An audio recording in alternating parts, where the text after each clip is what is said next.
Cihazınızın tamire mi ihtiyacı var? Ücretsiz teşhis sunuyoruz. Kapınıza kadar alıyor ve teslim ediyoruz, telefon veya seyahat gerekmez.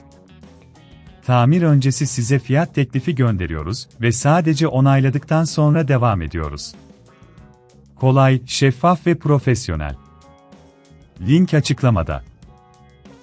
Dyson SV10 model elektrikli süpürgenizin bataryasını değiştirmek için öncelikle doğru aletleri hazırlamak önemlidir.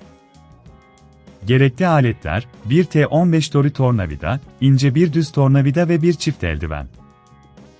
Bu aletlerle birlikte, süpürgenizin bataryasını güvenli bir şekilde değiştirebilirsiniz. İlk adım, süpürgenizi fişten çekmek ve güvenli bir alana koymaktır. Ardından, bataryanın bulunduğu bölgeyi açmak için T15 tornavidanızı kullanarak arka kapak üzerindeki vidaları dikkatlice sökün. Vidaları kaybetmemek için bir kapta saklamak iyi bir fikir olacaktır.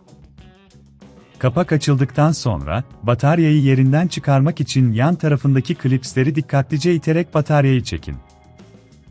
Eğer batarya sıkışmışsa, düz tornavida ile nazikçe iterek yardımcı olabilirsiniz.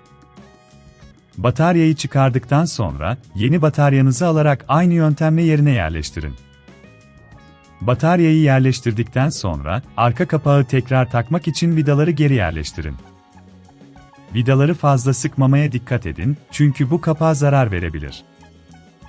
Eğer bunun çok zor olduğunu düşünüyorsanız, evden alın ve teslimat hizmeti sunduğumuzu unutmayın. Bu hizmet sayesinde, herhangi bir sıkıntı yaşamadan cihazınızı tamir ettirebilirsiniz. Son adımda, süpürgenizi tekrar kontrol edin.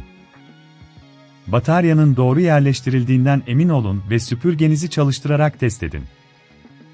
Herhangi bir sorun varsa, telefon yok, seyahat yok diyerek, profesyonel teşhis için bizimle iletişime geçebilirsiniz.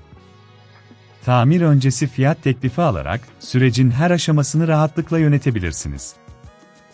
Bu şekilde, Dyson SV10'unuzun bataryasını değiştirmek artık çok daha kolay.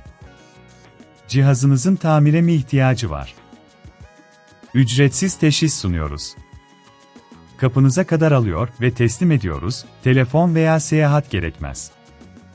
Tamir öncesi size fiyat teklifi gönderiyoruz ve sadece onayladıktan sonra devam ediyoruz.